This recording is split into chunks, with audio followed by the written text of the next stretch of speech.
अंगणवाडी सेविका, महिला मदतनीस तसेच होमगार्ड कोतवालांच्या मानधनात महायुती सरकारने भरीव वाढ केलेली आहे।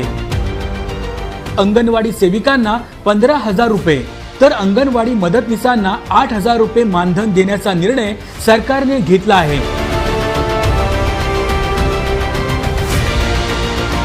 यामध्ये ज्या अंगणवाडी सेविका लाडकी बहीण योजनेचे अर्ज भरतील त्यांना प्रोत्साहन भत्ता देखील दिला जाणार आहे।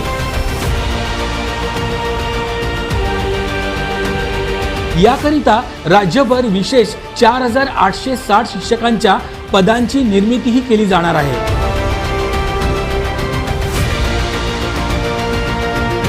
तर अंगणवाडी मदतनीसांना दरमहा 8,000 रुपये मानधन देण्याचा निर्णय झाला आहे।